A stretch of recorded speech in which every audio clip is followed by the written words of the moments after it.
అందరికీ నమస్కారం. నేను మీ లావణ్య. అందరూ ఎలా ఉన్నారు? నేను తిరుపతి నుంచి పాండిచ్చేరి 3 డేస్ ట్రిప్ అయితే వెళ్తున్నాను. అక్కడున్న మంచి మంచి అద్భుతమైన ప్రదేశాల్ని మీకు ఈ వీడియోలో చూపిస్తాను. మన టీమ్ తరపున మీ అందరికీ హాయ్. మీరు ఇలానే సపోర్ట్ చేశారంటే ఇలాంటి వీడియోస్ మరెన్నో చేస్తాను. మరెందుకు లేటు మన జర్నీ స్టార్ట్ చేద్దాం. ఇప్పుడు మనం ఇస్కాన్ టెంపుల్ రోడ్ లో వెళ్తున్నాము. ఎదురుగా చూసుకున్నట్లయితే తిరుమల కొండలు చాలా అద్భుతంగా కనిపిస్తున్నాయి చూడండి. ఇప్పుడు మనం జూ పార్క్ రూట్ లోకి అయితే ఎంటర్ అయిపోయాము. ఈ ప్లేస్ చాలా పీస్ఫుల్ గా ఉంటుంది. అలానే ఎన్ని టెన్షన్స్ ఉన్నా కొద్దిసేపు ఈ ప్లేస్ లో స్పెండ్ చేసామంటే చాలా రిలీఫ్ అనిపిస్తుంది. ఇంకా మనకి రైట్ సైడ్ లో చూసారంటే జూ పార్క్, అలానే దానికి ఆపోజిట్ చూసారంటే హోటల్స్, పార్కింగ్ ఏరియా అంతా ఉంటుంది. ఇక్కడ పెట్రోల్ లిమిటెడ్ గానే పట్టిస్తున్నాము. ఎందుకంటే తమిళనాడులో చాలా తక్కువ కాస్ట్ కే ఉంది. అక్కడికి వెళ్ళాక ఫుల్ ట్యాంక్ చేయించుకుందాం.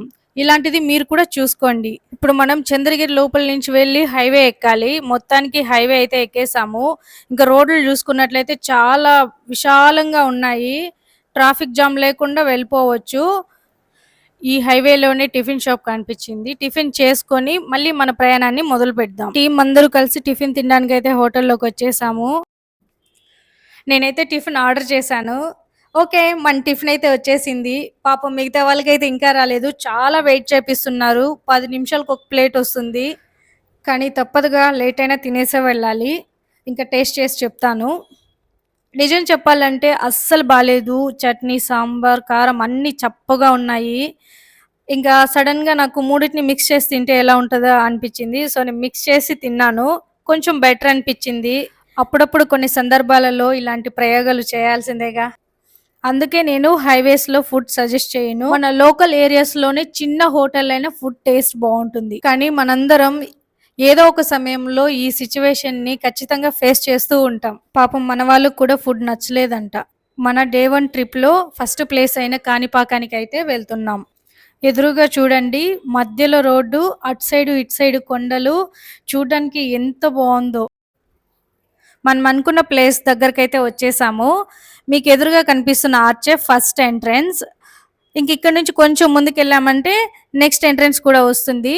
అక్కడ ఎంట్రీ ఫీజు వచ్చేసి 60 రూపీస్ ఛార్జ్ చేస్తున్నారు కార్‌కైతే. చూడండి ఫ్రెండ్స్, మనం వినాయక స్వామి గుడికైతే వచ్చేసాము. ఇక్కడ వాతావరణం చాలా పీస్ఫుల్ గా ఉంది. చుట్టూ భక్తులతో సందడి సందడిగా ఉంది. రైట్ సైడ్ చూసుకున్నట్లయితే చిన్న పిల్లలకి సంబంధించిన ఆట వస్తువులు చాలా ఉన్నాయి. అలానే లేడీస్ కి సంబంధించిన ఆర్నమెంట్స్ కూడా ఉన్నాయి. ఇంకా ఫోన్ అలో లేదు కాబట్టి ఇక్కడ హ్యాండ్ ఓవర్ చేసి వెళ్తున్నాము. దర్శనం అయితే చాలా బాగా జరిగింది. ఇక్కడున్న వినాయక స్వామి స్వయంగా వెలిసాడని ఇక్కడున్న వాళ్ళు నమ్ముతారు. అలానే విగ్రహం సైజు కూడా రోజు రోజుకి పెరుగుతుందంట. మీరు కూడా సమయం దొరికినప్పుడు ఒక్కసారైనా వచ్చి దర్శనం చేసుకోండి.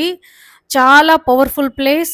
అలానే మనసుకు కూడా చాలా ప్రశాంతంగా ఉంటుంది. మనం వెళ్ళే రూట్‌లో చూసుకున్నట్లయితే ఇలాంటి చిన్న చిన్న టెంపుల్స్ వస్తూనే ఉన్నాయి. మనం వెళ్ళే మార్గం అంతా చాలా చెట్లు ఉండడం వల్ల క్లైమేట్ కూడా కూల్‌గా అనిపిస్తుంది. జర్నీ కూడా కష్టం అనిపించడం లేదు. ఇంకా మీరు చూసుకున్నట్లయితే మనం తమిళనాడు బోర్డర్‌లోకైతే ఎంటర్ అయిపోయాము. మన ట్రిప్‌లో సెకండ్ లొకేషన్‌కి అయితే వచ్చేసాము. ఇక్కడ నేను వచ్చింది శ్రీ లక్ష్మీ నారాయణి గోల్డెన్ టెంపుల్‌కి.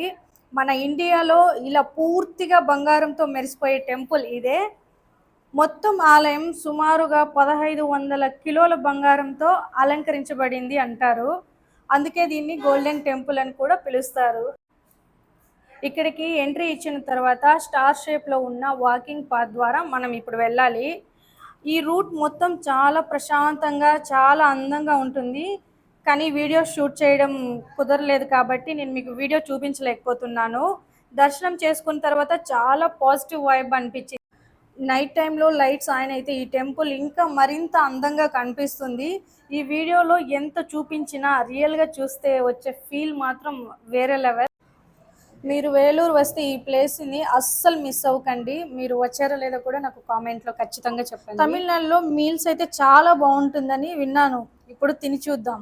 ఇందులో రైస్, సాంబార్, రసం, కారపులుసు, మజ్జిగ, అప్పలం, తాలింపు ఇలా చాలా ఐటమ్స్ పెట్టారు.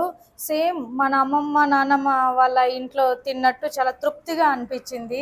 భోజనం చేసుకొని మనం నెక్స్ట్ లొకేషన్‌కి అయితే స్టార్ట్ అయిపోయాము. సూర్యుడిని చూడండి, సేమ్ వాల్‌పేపర్‌లో చూసినట్టు అనిపిస్తుంది కదా. ఇంకా టీ బ్రేక్ అయితే తీసుకున్నాము. టీ షాప్ పక్కనే ఉన్న పొలాల్లో నెమలైతే కనిపించింది. దగ్గరికి వెళ్ళి వీడియో షూట్ చేద్దాం అనే లోపే మళ్ళీ అడవిలోకి వెళ్ళిపోయింది. ఇంకా టీ తాగేసి మళ్ళీ మన జర్నీని అయితే స్టార్ట్ చేసాము. నైట్ వ్యూ కూడా చాలా బాగుంది. ఫైనల్గా మనం నెక్స్ట్ లొకేషన్ దగ్గరికి అయితే వచ్చేసాము. మాక్సిమం నైట్ జర్నీస్ ఎవ్వరూ చేయకండి. రూమ్స్ ఎప్పుడు మెయిన్ రోడ్లో తీసుకోకండి, ఎందుకంటే చాలా కాస్ట్ ఉంటుంది. కొంచెం ఏరియాస్ లోపల వెళ్ళి తీసుకోండి, చాలా పీస్ఫుల్గాను అలానే మనకి తక్కువ బడ్జెట్లోనే రూమ్స్ కూడా దొరుకుతాయి. నైట్ ఇంకా స్టే అవ్వడానికి బడ్జెట్లో ఉన్న రూమ్ అయితే తీసుకున్నాను. ఒకసారి రూమ్ ఎలా ఉందో చూద్దాం. 2 బెడ్స్ అయితే సపరేట్గా ఇచ్చారు. రూమ్ అయితే నీట్గా చాలా బాగుంది. చూసారు కదా, తక్కువ బడ్జెట్లో రూమ్స్ అనేది మనకి మెయిన్ రోడ్స్లో అయితే దొరకవు. చూసారు కదా ఫ్రెండ్స్, పాండిచ్చేరి ట్రిప్ డే 1 సిరీస్లో మన రోజు మొత్తంలో మంచి మంచి అనుభవాలతో బాగా ఫుల్ గా ఎంజాయ్ చేసాం కదా. రాబోయే సిరీస్ ఇంకా అద్భుతంగా ఉంటుంది ఫ్రెండ్స్, ఎవరు మిస్ అవ్వకండి. ఈ వీడియో ఇక్కడితో ఎండ్ చేస్తున్నాను. ఈ వీడియో కనుక మీకు నచ్చినట్లయితే లైక్, షేర్, సబ్స్క్రైబ్ చేయండి. మీరు నన్ను సపోర్ట్ చేసిన వారు అవుతారు. Thank you all.